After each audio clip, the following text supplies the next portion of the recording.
West Coast bias the week after Super Bowl 59, where it will not be a Kansas City Chief three-peat. It will be the Philadelphia Eagles getting some revenge for what happened 2 years ago in Arizona. The Eagles with Hurts and Barkley and Fangio and that unbelievable defense whooped the Kansas City Chiefs. They give you one of the worst beatdowns you've seen in the Super Bowl in quite a while. We got a loaded show coming your way. John Jastremski alongside Joe House, Raheem Palmer. Everybody survived New Orleans. We are back in one piece. We're ready to put a bow on this football season and really start looking ahead to the midway point of what the NBA is going to provide. House, we're a few days removed from this Super Bowl, and Philadelphia dominated. There was a script in play for Philadelphia being able to go and do that with their physicality, with their defense, with their just overall 1 through 53 flexing on the Kansas City Chiefs. But we talked about this on Monday, and it's still kind of eating at me a little bit. I had a future on the Eagles to win the Super Bowl from the beginning of the year. But even in week 15, week 16, week 17, even in the playoffs, where at times you might have looked at Green Bay as a live team, or you might have looked at the Rams or your Commanders as a live team, I think we kind of slept on, in a way, how good and how well-rounded this Eagle team was across the board. So what I would say is it really feels like it came together in that NFC Championship game, and then they took that momentum, even with a 2-week break, right into Kansas City and into the Super Bowl against Kansas City. And I think the one aspect of this Eagles team, yes, it's a complete team.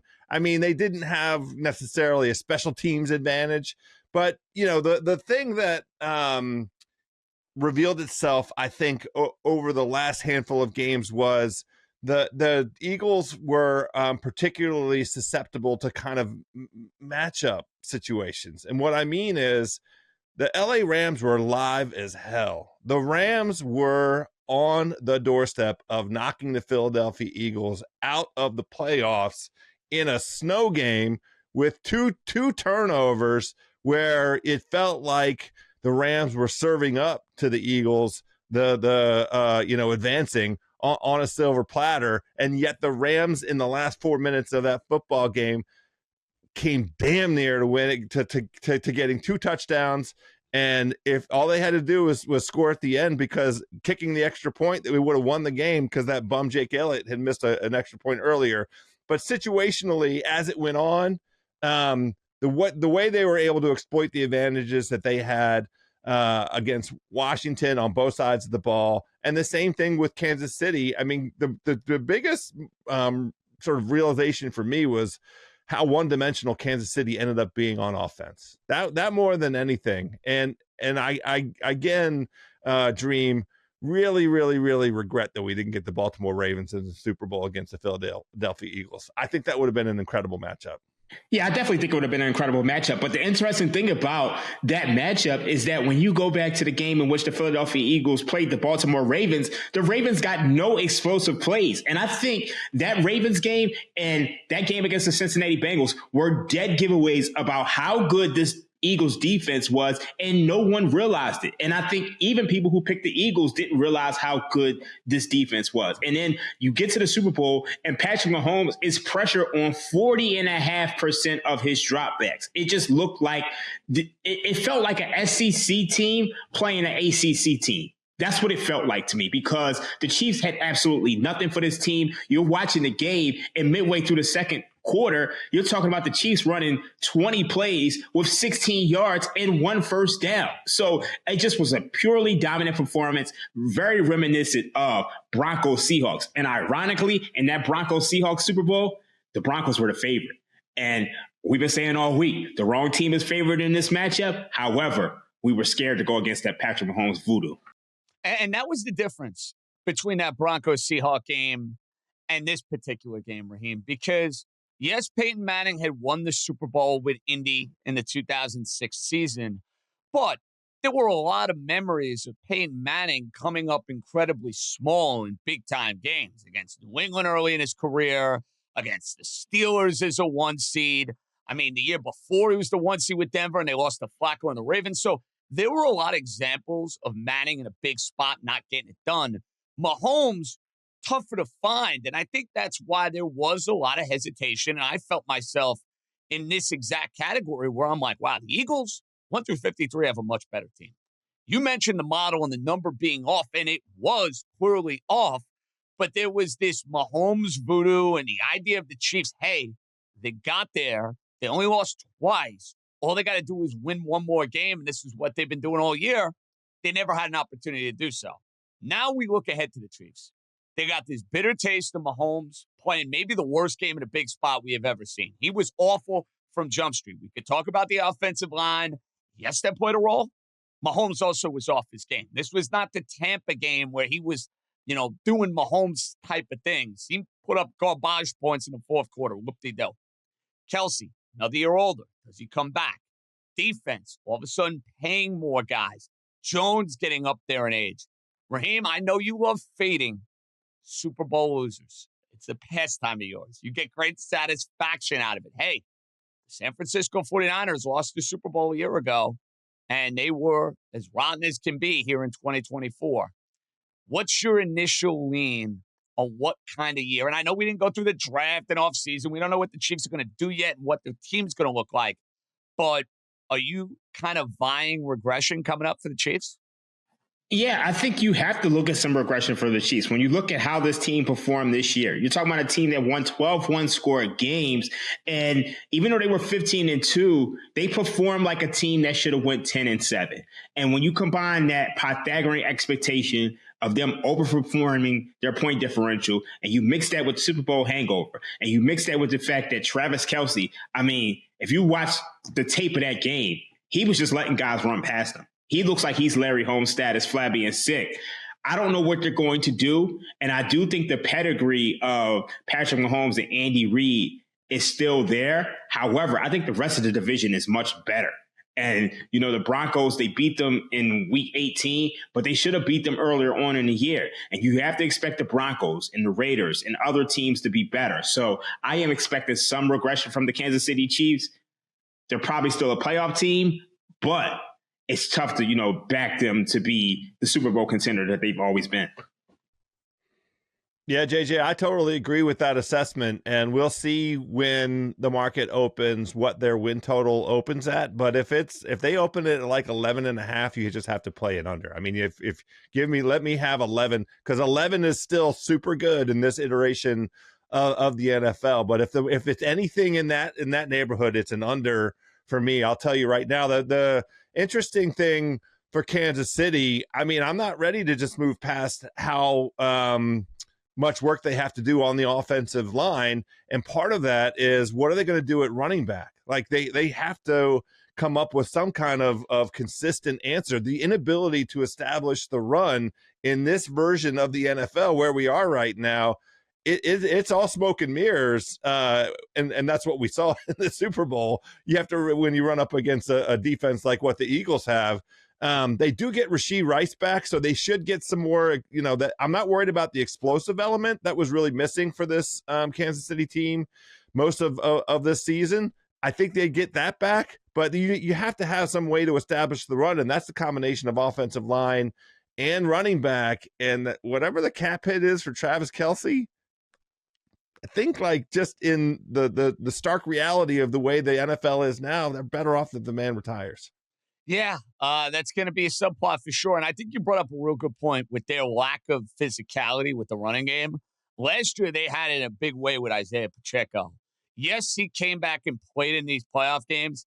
He was not the same sort of runner. And that element was clearly lacking from a Kansas City perspective in their games in the postseason, and especially here in the Super Bowl against Philadelphia. Listen, they're not winning 15 or 16 games. I'm telling you that right now. I'm not going out on much of a limb by saying that.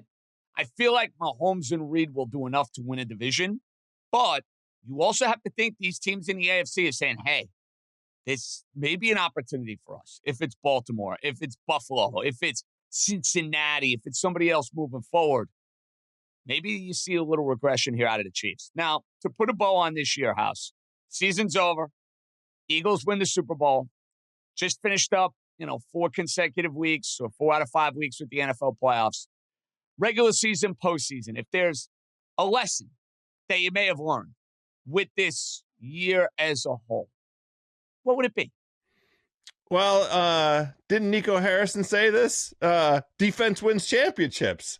No, I honestly think the interesting thing to me was the way that offenses reconstituted themselves. All of the teams, with the exception of the Chiefs, that had finally caught up with them in the Super Bowl, that were in the final tier of the playoffs, they all had running games. The running backs are back. You have to have the ability to establish the run, because the responses of offenses to the way that the defenses have taken away the explosives. It's always this cat and mouse as the NFL kind of develops and strategy wise what teams do. This year, we all raised eyebrows at the return of the running back, a record-setting performance by Saquon Barkley through the combination of regular season and postseason. So I do think we'll see teams over the course of this upcoming season look to build their offensive lines. I mean, it's an all-time great moment to be a talented offensive lineman. I mean, Mekhi Becton is a free agent for the Eagles. That man's going to get paid, and it might be by the Eagles, but he was crucial to them. And then the rise of the running back dream. Those are the things to me as we sort of think about how are we going to handicap this upcoming season. I'll be looking for teams that have a multiplicity on offense. Yeah, I think you could look no further than the Philadelphia Eagles as a lesson for this season. And it's football is one in the trenches. And they've been dominant on both sides of the ball. And look, they've always had a great offensive line. The fact that Kelsey was able to retire and that offensive line is still dominant speaks volumes about that organization. And then when you have the top-notch talent of Saquon Barkley running behind that offensive line, you get a 2,000 yards season. And then when you look at the defensive line, that won them the Super Bowl. So football is one in the trenches. And I feel like the Philadelphia Eagles have found a way to master that. Josh Sweat, you look at Jalen Carter. I mean, it looked like Patrick Mahomes was going to get Joe Theismann out there. I mean, like at one point, I thought he broke his arm on one of those sacks. So, football is one in the trenches, and the Philadelphia Eagles are the prime example of that. Guys, love the point on the offensive and the defensive lines. Look at what Detroit was able to do in the regular season, had sustained success. Think about the Chargers and their improvement as a team this year. Got way better on the offensive and the defensive lines, and the Eagles end up winning the darn thing, and they were as good as it gets in both ingredients from both elements. My lesson is going to be, after about 6 weeks, guys, don't let your eyes fool you. Don't try to let numbers influence what you're seeing, Raheem. And how many times did I say throughout the year, I can't quit the Jets? How many times did the short bettors say, hey, the Jets are favored against this team? We're valuing them at this because of what, everything, the equation and, the perception brings in. You watch the team every week, they stink. Like, we need to be aware of these teams. When you're about to quit, 6 or 7 games to me, Raheem, is my sample size, where it's like, Washington, they're real. The Jets, they're fugazi. Like, these are things that I think we might have missed in this NFL year. I really do. I'm going to take that a step further. I think after 4 games, you know what a team is. After the first 4 games of the season, you know what they are. The Tennessee Titans, 2-15 against the spread. After week 1, I can understand you saying, you know what, that was a fluke loss. They should have covered that game. But 4 weeks into the season, it was pretty clear that you do not want to back the Tennessee Titans under any circumstances. And by far, they were one of the worst covering teams in the history of the NFL. And if you look at the Jets, you could say the same thing. They regularly snatch defeat from the jaw of victory. So you got to recognize the bad teams early and recognize that, you know what, you should be fading these teams at all costs. We got a loaded show coming your way, fellas. We will give you some look-ahead lines for next year's Super Bowl. It's never too early to start thinking about this. I made 2 bets already. The guys know what they are. We'll give you the list as far as future Super Bowl odds for next year in Santa Clara. And then we're at the midway point of the NBA season. All-Star games coming up this weekend. But Boston, what a statement they made against the Knicks on Saturday night. Are the Lakers now viable to go and make a run in this Western Conference? Right now, trying to figure out who can go and play with OKC. We'll start looking at the Eastern and the Western Conference halfway through this year. Loaded East Coast bias. FanDuel TV, Ringer Gambling Show. Just getting started. We're coming right back. All right, boys, welcome back. Now, full disclosure, I'm well aware that we have not seen the free agency play out quite yet. The draft has not played out quite yet. So there are a lot of moving parts between now and when we're spending time in the summer doing our preview shows and then our first week one show for the Ring of Sunday pregame and everything that comes with it. But I do have in front of me the up-to-the-minute Super Bowl 60 winner on FanDuel. No surprise, the Eagles and the Chiefs, the two favorites, 6-1 plus 650. Baltimore tied with Kansas City. Buffalo at plus 750, Detroit at 10-1, and then we got a drop off, boys. Niners 15-1, Bengals at 18-1, Packers 20-1, Washington, your boys' house, 24-1, Rams at 28-1, Texans 29-1, and now I'll give you the long shots. I'm not going to run through all of them. Chargers 30-1, Minnesota 31-1, Tampa 35-1, Bears, Dolphins, Broncos, all in the 40 range. Now, when we spent some time house on Monday, I told you guys in New Orleans, I bet two. I bet Cincinnati at 18-1. I bet the Los Angeles Rams at 32-1. Number has stayed the same for the most part for the Bengals. Went up, then came immediately back down. Ram number came down a little bit.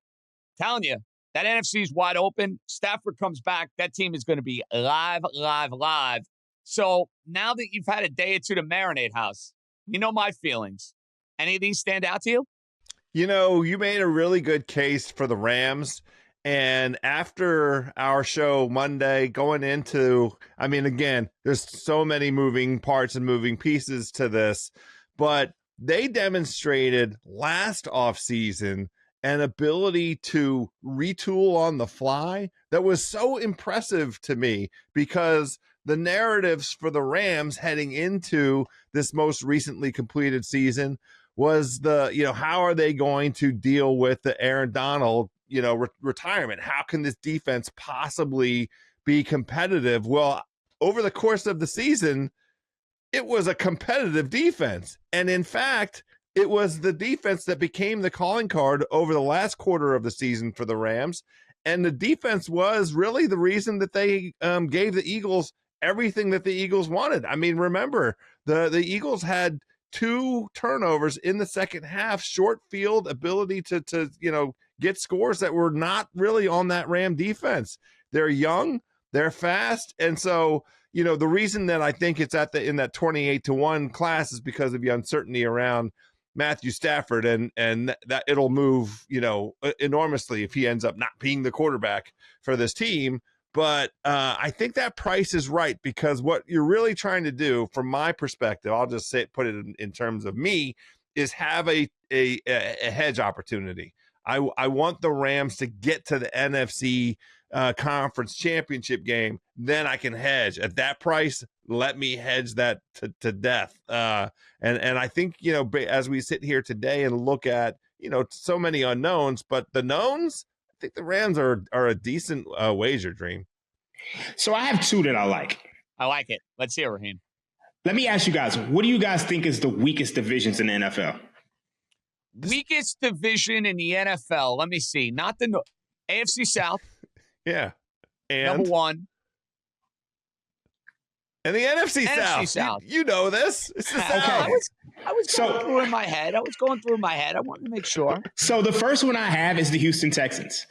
You look at a Houston Texans team, dominant defense. They have a quarterback in C.J. Stroud who can make all the throws. And I know we spoke about them at will in terms of them struggling from a down-to-down perspective. But they were in that game against the Chiefs. And I think if they can make some just subtle improvements, they get some guys back on offense, I think there's good value on the Houston Texans at 29-1. And the reason I say that. Totally agree. Excellent point, Raheem. That defense, more than anything, is the reason why I like Houston, and I would get on board with that. I didn't love what I saw from Stroud last year, and I know everybody's looking to blame Bobby Slowick. That's the easy thing to do. Their running game kind of disappeared. But 2 years ago, Stroud was a revelation. So I know I'm getting that defense, that Travels house. I'm in on that. The Texans, to me, they should win that division with ease. You would think the division stinks. Call it a family play. I'm on board. I looked at it. Now, the only thing that was like a slight disincentive is they're going to play a first place schedule because they won the division. But I'm not that, let that fall where it's, we don't have to overemphasize it. That offensive line gets any kind of improvement, then you're really talking, because they have talent on both sides of the ball. Dream, you had two. We're on board with one. Family play for one. What's the second one? So I mentioned the Houston Texans because they should win that division. There's another team, to me, that's probably going to win a division. And JJ might not agree, but it's the Buffalo Bills at plus 750. And when you win your division... may not agree. Raheem, if I've been living on planet Earth the last 5 years, I think they're going to win the division. I don't want them to win the division, but you save you the trouble. When we do our AFC East preview in July, spoiler alert, I'm taking the Bills. They're probably going to be minus 3-1 this year to win the division. My biggest thing is that the easiest way to get to the Super Bowl is to win your division and hopefully get a bye. Out of every team in the NFL, those are the only two teams that I think have a wide open path to win the division. I can't say that about anybody else. I can't say that about the Philadelphia Eagles because the Commanders are going to be a problem. I think the Cowboys, regardless of what they say, they're always tough in that division. If you look at the Baltimore Ravens, their biggest rival is the Cincinnati Bengals. There's nobody else in this league. I mean, you look at the Detroit Lions.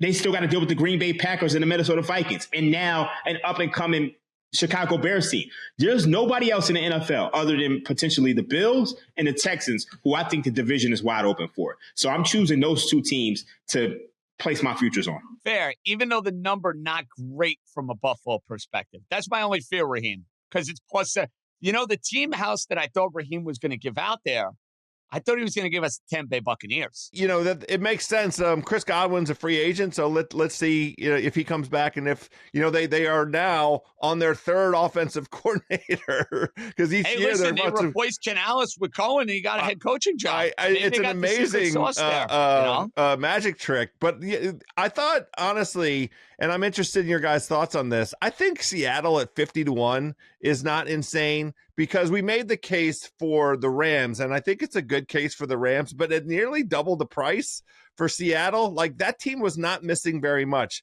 Their biggest issue, shocker, was offensive line, but they have the talent in terms of the running back position. Like, they can establish the run, and they certainly have a receiver room that's good. And we saw that Mike McDonald defense, as those guys get on the same page, like they got dirty a little bit in the latter portion of the season. We started to see. So the only problem with a 50-1 is, like, do you really think that Geno Smith is going to be a guy that can make a run in the playoffs? That's my fear, House. You nailed it. That's my fear. At 50-1, this might be worth a taste. Might be worth a taste. Yeah, I think we saw what Mike McDonald did to the Ravens defense in year 2.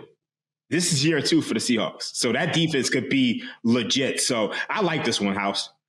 Yeah, and I was going to ask you, Raheem, to wrap this up, if there was somebody in that long shot category in the way what. Now, listen, I think we all thought Washington would be an improved team last year. I don't think any of us thought they'd be playing on freaking Championship Sunday. And people would actually be picking them in some circles to go and get to and win the Super Bowl. Is there anybody, Raheem, that you're seeing in like those crazy 50-1 odds or greater that stands out, or is Seattle like the best of that bunch? I think right now Seattle's the best of it. I mean, but we got to remember, right now we still haven't had the draft and we still haven't had free agency. So it's very early. These are just initial reads. But right now, I don't want to jump on anything else. Hey, listen, I'm backing Joe Burrow. I'm doing it again. I'm telling you guys, I don't care if they lose T. Higgins. Joe Burrow, Jamar Chase, improved defense. Bengals will be back. And the Los Angeles Rams. Caveat, Mr. Stafford needs to be the quarterback. Those are my two. Way too early. Let's see what happens. Let's light a candle. Let's say a prayer. Now, we transition from putting a bow on the NFL season to really igniting an NBA season midway through, trying to figure out who's going to go and challenge Boston and Oklahoma City. We have answers. We'll try to figure them out right after this.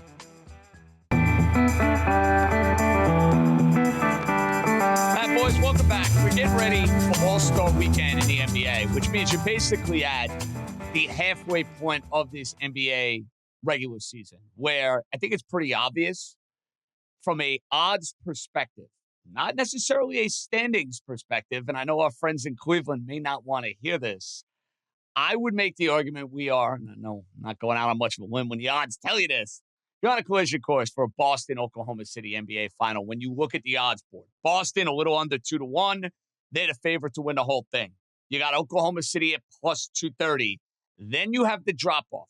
Cleveland, unbelievable first half. One seed at the moment in the Eastern Conference. They're at plus 850. Knicks having another very successful regular season for Coach Thibodeau, 13-1. They have played the Celtics very poorly, though, so that's something you got to take into account. Then you got Denver at 14-1, the Lakers at 17-1, and then a crazy drop-off with Memphis at 31-1, the Bucks at 32-1, the Clippers at 36-1, and your Mavericks house with Anthony Davis on the shelf at 40-1. So let's start here, Eastern Conference house. Who's beating Boston? I want it to be my Knicks. I watched that game on Saturday night. They match up horrifically. They just do. Towns gets exposed on defense. Tatum gets any shot he wants. They got all the guys on the floor who can hit a gazillion threes, and the Knicks don't seem to get comfortable in their offensive sets. I don't think it would end well for the Knicks matching up with the Celtics come playoff time. Cleveland, though, are they a team that can dethrone it? Like, has Cleveland shown you enough in this first half where you say, wow, I think they can really beat the Celtics, so you don't see it? I actually do think Cleveland has a legit chance this upcoming playoffs to take the Celtics out. And there's a couple reasons. I think what they did at the trade deadline with DeAndre Hunter was a sneaky, incredible addition to their ability to defend all the way out to the three-point line. DeAndre Hunter's having his best season. But the other aspect of this is the two big guys. They can really try and punish the Celtics with Mobley and Allen.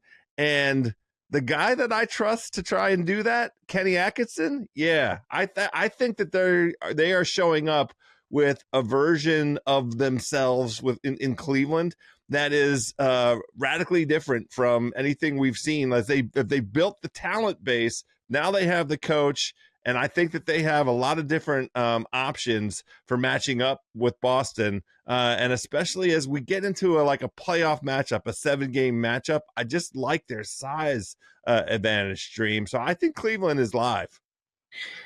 So I want to like Cleveland. I still need to see more from Cleveland. I do like what they did. I think DeAndre Hunter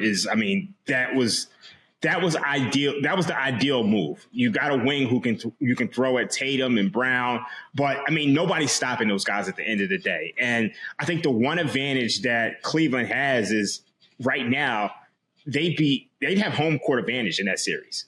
But I just don't think it's enough. I think Boston, it's pretty clear right now that they've been, just coasting. And it was clear after that Sixers game 2 Sundays ago. You saw that they were down 20, 30 points. And then in the fourth quarter, they just flipped the switch. So this team has just been goofing around. And I think when the postseason starts, you'll see them flip a switch again. So I don't think anyone has beaten Boston in the East. Yeah, I feel the same way, Raheem. I need to see it from Cleveland in postseason situations. I get the improvements on the roster. Yes, they have a better head coach. I just don't like the way they'd match up, quite frankly, against two of the big teams in the East. I don't like the way they'd match up against Boston. And I certainly don't like the way they match up against the Knicks. Problem is, I like the Knicks team a lot, Raheem. I do. I think they're fun to watch offensively. I think they have, pound for pound, one of the best fives in the NBA. I really do. They got a Celtic problem. They don't match up well with Boston. So the way it kind of shakes out, unless Cleveland has a horrific collapse, you're probably going to get Knicks Celtics in the second round. And there's no way in the world I'm picking the Knicks to win that series. Sorry, ain't happening. Yeah, what's the status with OG Anunoby? Well, he's going to come back. He's coming back, but when? And honestly, if you're the Knicks house, I almost think, assuming he can get back to 100%, with the way Tibbs plays his starters, having a month off is not the worst thing in the world for him to get him through the postseason. You're totally right about that, JJ. But Dream's question is kind of like a question that you ask every week. You wake up on a Monday and you say, "What's up with OG Anunoby?" And then you go all the way into April, and if they're lucky enough to smell May, every Monday you got to wake up and say, "What's up with OG Anunoby?" The problem I have with the Knicks is their size situation. Towns has been incredible, and what a great return marriage, right? He and Tibbs had a party, had a divorce, but here we are reconciled, and it feels so good. But they just can't defend the boards well enough, in my opinion. I think they're going to be giving up a ton of offensive rebounds to the Cavaliers if they get into that kind of situation. So that's the problem I have with the Knicks. I feel like the Knicks are on a run, though. I mean, they played really good ball. And listen, I love their performance against Indiana the other night. Brunson got in foul trouble. Towns sat out the early fourth quarter. They got big minutes finally out of some guys off the bench. And Josh Hart does everything. I mean, the guy is just the Energizer Bunny. He's a glue guy.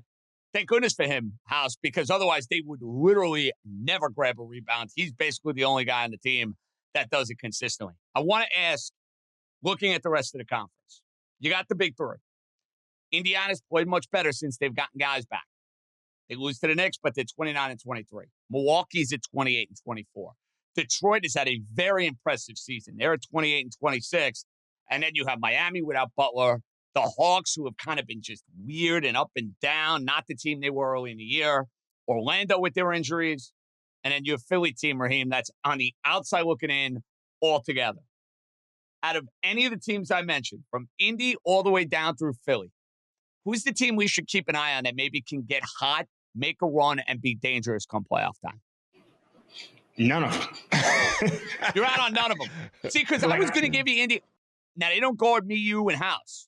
But I think Indiana could be a problem because they can get up and down the floor and score with you like crazy. And they're getting guys back. I mean, you're talking about a team right now that's just 12th in offensive rating. So the offense isn't what they were last year. And they still, they're middle of the pack defensively. I think they're just an average team. I think they're perfectly mid. And I think you've seen that over the course of last week. They lost to the Knicks. They lost to the Lakers. Yeah, they beat the Clippers, but they lost to the Trailblazers. I think whatever road trip that they had last week, they've really struggled on. And I can't buy them to truly make any noise at this point in time. How's any of those teams you like? I want to make the case for the Pacers because I understand where you're coming from, JJ. They were such a colossus on offense last year, and it put them right into the that December, whatever you call the NBA Cup championship thing. And it was, really because they had such efficiency on offense. We haven't really seen Halliburton do anything that rivals what the first, 30 games of last season kind of look like. And he, to me, is the limiting factor for them on offense. So there's nobody else. I'm with Dream. I don't. The Bucks are a joke. Congratulations to Detroit. I'm happy to see Detroit. I'm sad about Orlando with their injuries, but man, I watched the Hawks go into Orlando this week. I actually had a little money on Orlando, on home court. They're the same team as last year. Garbage. They can't score in the half court. It's the same trifling, and both Paolo and Franz Wagner had big games. But so what? It's too easy for teams to take away what they want to do. I don't know what the answer is for them in a half-court set, but, man, I was like having deja vu all over again. They couldn't score in the last 6 minutes of the game. Like, damn, I'm going to lose another bet.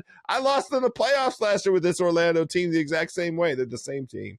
Not an incredibly enjoyable watch in that Game 7 on the road. I remember it, and I remember it well.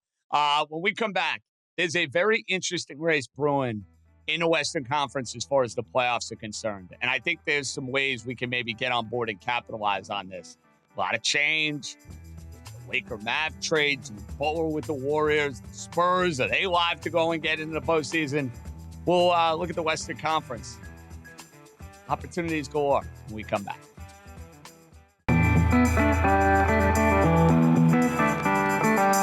Welcome back to East Coast Bias. Now, the Western Conference has gotten chaotic, House, with all the moving and shaking, with Anthony Davis going to Dallas, and now he's hurt. Luka going to the Lakers. Lakers kicked the you-know-what out of the Jazz. LeBron all fired up. I don't know who their rim protectors are, but they got one of the better records in the Western Conference. Here's what we know. It's Oklahoma City and then everybody else. So, small picture. Lakers, we know they're going to be a playoff team. What is your outlook on them with Luka, with LeBron? Is it, hey, they don't have the answers as far as bigs are concerned? Or, hey, because the conference is as wide open as it is, and you have LeBron and you have Luka on the same team, maybe there's opportunity for them to go on a run.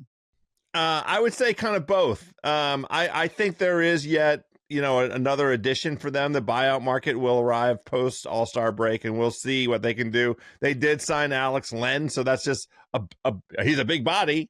He's been around in the NBA for a while, but I am not fading the Lakers. Like, we'll get to the playoffs and we'll see matchup wise, what sort of lands, how the seeding sort of plays out. But LeBron and Luka, I mean, what are we talking about here? I mean, they are a force amplifier. What they do to the other guys did you see how many open corner threes Rui Hachimura had? Now again, it's against Utah. Okay, fine. But bro, you have to pick your poison. That man's going to sit in the corner and harvest a living. He's going to harvest an extension out of that situation. I think that they are, as long as LeBron stays healthy, and the same is true obviously of Luka post injury. But this is a great moment for him. 2 games against Utah this week to get his legs and get acclimated to his teammates, and then All-Star break. He don't have to do anything. He does not need to participate in any of these All-Star activities. He should say, I'm still working on my calf. He can go to the stuff and show out and all that, but that man better not be on any basketball courts. And then let them come in for this stretch run. I think the Lakers are in terrific shape. They'll add another big body, and we can figure out the fade, because there'll be a time to fade them come playoff time. But I'm not fading them right now, Dream.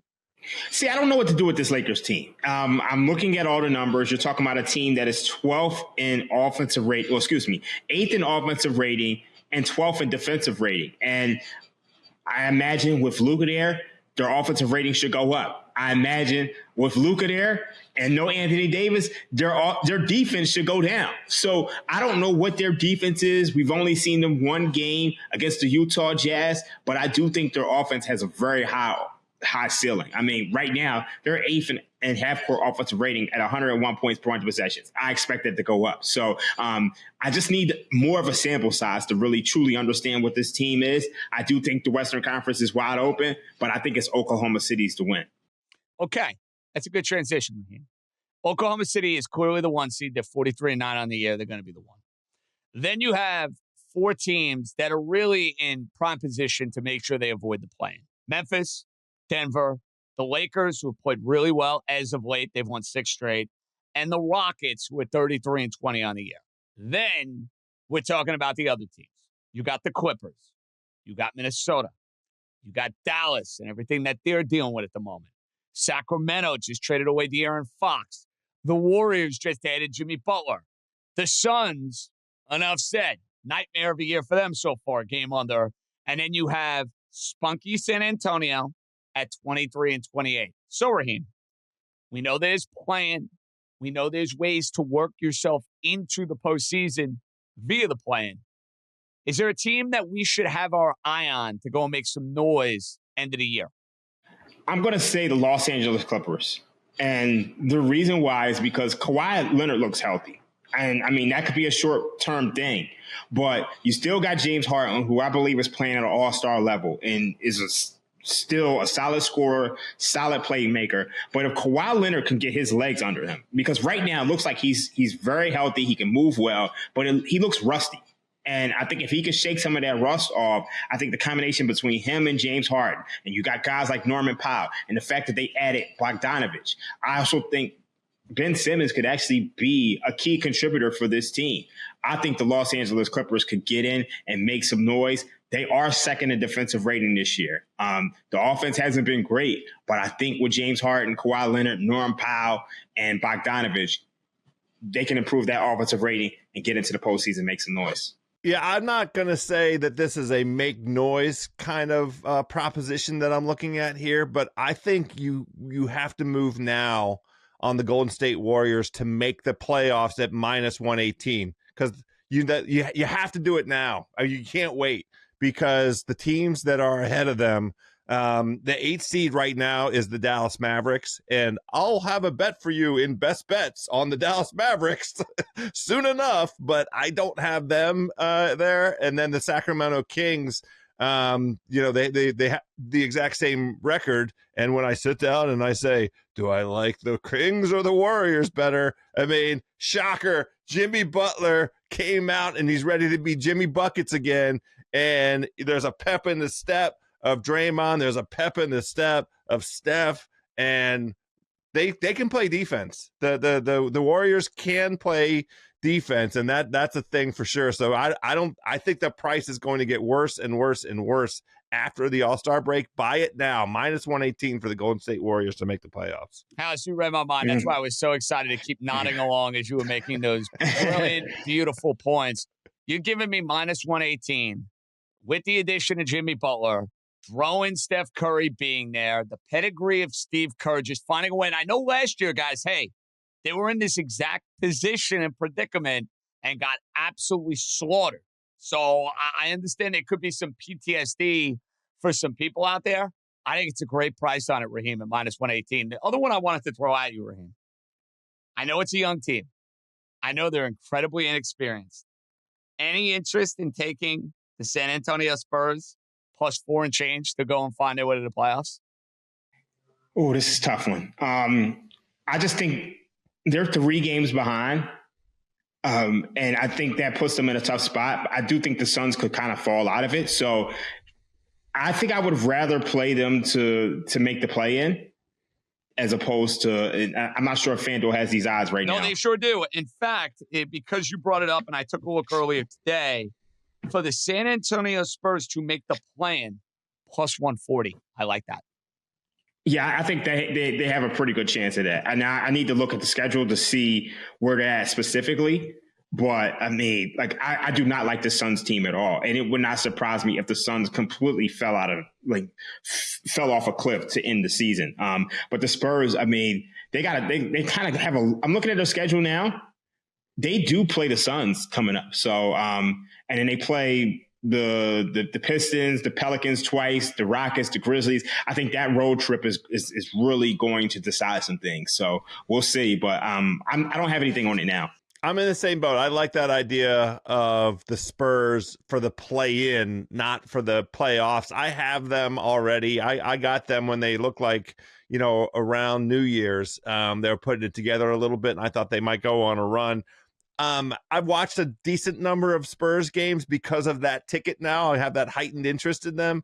They go on these giant runs of just not being able to score the basketball. They're sloppy on offense. They don't have enough of a sort of organized discipline approach on offense. And so they're beatable by all kinds of teams. Bad teams can beat the Spurs if they're not knocking down threes. So I think it's worthwhile at +140 for the play in, mainly because it gives us the opportunity to continue to fade these bums that are falling out in the form of the Dallas Mavericks and the Suns. But I wouldn't do anything beyond that. When we come back, fellas, it is our first show in a while where we don't have a best bet in football coming your way, but there is a lot to look forward to. We got the second half of the NBA season. It's going to be March Madness before you know it. I was dialed in to Kentucky and Tennessee last night. You guys would be proud of me for that. I'm starting to compile my, hey, Johnny-come-lately February research, so that way I can hit the ground running come March for the NCAA tournament. And I think it's, despite a win, and I had them last night, I don't think this UConn team is going to find their way to a three-peat. You didn't see Kansas City get there. Hurley, love you, buddy. I don't think you're finding your way to a three-peat. But we have best bets. We'll see where the boys want to take this. Variety of different ways to go. Right after this. All right, before we say goodbye, it is All-Star Weekend in the NBA, and be careful with these. You got Team Shaq laying 5.5 against Team Candace. You got Team Chuck laying 3.5 against Team Kenny. So that's what you have as far as the game, and then you got the Rising Stars, the Lynn team, the Mitch Richmond team, Mullen, Tim Hardaway. It's a mess. All-Star Saturday, no House. I'm taking Buddy Hield to win the three-point contest. That is not my best bet, but I'm going with the San Francisco narrative. I'm going to say Buddy Hield, hometown guy, not exactly Steph Curry, but that's going to be my pick there. You playing the three-point? Just a little bit on Dame. I mean, Dame time is always, when this thing, and he's got a title to defend, so I'm on Dame. And I didn't give you the homer pick at Brunson at plus 750, although it is juicy. I'm not going to lie, it is juicy. Now, best bet time. House, it's a limited card. I think you're thinking down the road. That would be my guess. What are you giving us? Yeah, it's an unlimited card. There's so many futures to be had still. I have a parlay, a division parlay in the NBA. I have the Memphis Grizzlies together with the Los Angeles Lakers. That's a parlay to win their respective divisions. It pays minus 101. Memphis just has to hold off Houston, which I like the idea of. And then the Lakers are far enough ahead of the Clippers and the Warriors that I think that's a reasonable bet. Those are the combination of the legs there. My real number one bet, minus 172 for the Dallas Mavericks to miss the playoffs. That catastrophe, I can't invest enough in it. They are going, it's all bad things in front of them. And I think that everybody, all the fans in Dallas are supportive of that. Minus 172 for the Dallas Mavericks to miss the playoffs. Raheem, anything for us?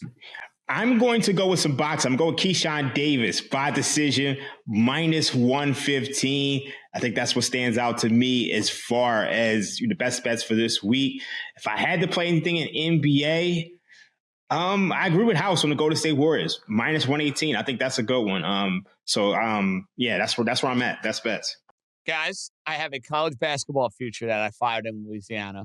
And you may be listening and watching this, and St. John's may have lost to Villanova today because it's a rat of all rats, as they're only laying 2.5 on the road. But Pitino has it cooking. They have beaten 2 ranked teams in a row. They're one of the best defensive teams in the country. They got a veteran guard in Richmond, and Pitino's teams always get better as the year goes along.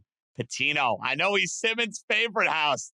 Rick Pitino, Final Four, 5-1 for the Johnnies. We want action on that because I think we'll get a good hedge number if they make it to the Elite Eight. A lot can happen between now and the selection show, Final Four, what have you. St. John's plus 500 to go NBA Final Four team. That is going to wrap up this edition of East Coast Bias. A lot covered here. Final show after football, and I feel like there's still a lot more to give. We'll keep you updated on what's going on, all the wheelings and dealings there. We'll be back next week. Get ready for the second half of the NBA season. Good job by Raheem and House. JJ out. Be good, everybody.